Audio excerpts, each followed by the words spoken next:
Hi, my name's Ardis Watkins. I'm your lobbyist here at SEANC.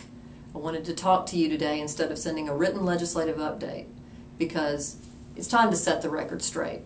The State Health Plan Bill, Senate Bill 265, has gone through the legislature in the last 10 days, through the Senate and now through the House.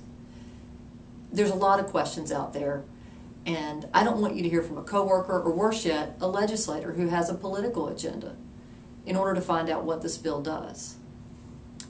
SEANC makes my job really easy. We're a member-run organization. We have a convention every year, and a legislative policy platform is voted on by delegates elected by you, the members of SEANC. Out of that, I get a top 10 policy platform list that tells me what to go do in my job, and that's what I do.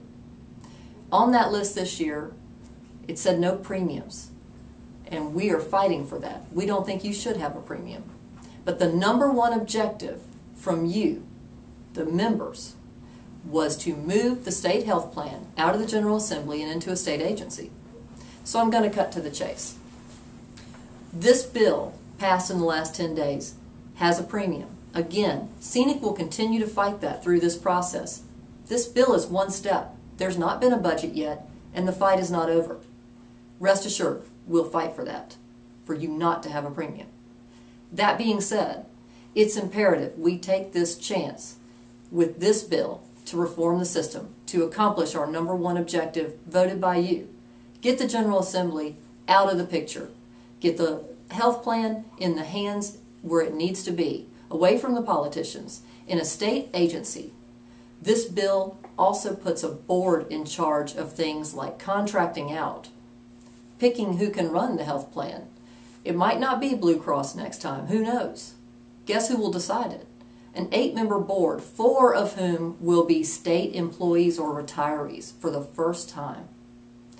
Also, this board will decide benefits, how your health plan will change in the future, what it costs you. But most importantly, perhaps, this bill takes the secret contract that keeps you or any other taxpayer from seeing what we're paying for your health plan from being secret anymore. It makes it a public record and keeps it from ever being allowed to be written in a way where multi-million-dollar bonuses for CEOs of insurance companies can come out of your check. This plan accomplishes a lot of SEANC objectives, but mainly our number one objective. This is a 45-page bill. We're not going to like everything in it. We're not going to hate everything in it. We already established we don't like the premium, but this bill moves the health plan out of the General Assembly, takes politicians out of the driver's seat, and puts members of the plan in the decision-making process. It takes the BMI and tobacco cessation pieces that were punitive, put on you, and called wellness provisions, and takes them out entirely. No longer can you be penalized for the BMI or for using tobacco. It takes the idea of a cost-plus contract, which simply means that multi-million-dollar bonuses to CEOs can come out of your pocket and your health plan, and says the contract can no longer be written that way. These measures are so important that we can't turn a blind eye to them as an organization. Again, we're member-run.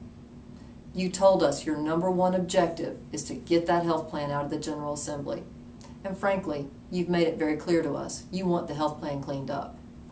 This bill does those things. This bill takes power from politicians, and no longer will those politicians be able to tell you what your benefits will be while they make sweetheart, no big contracts that enrich big insurance at your expense.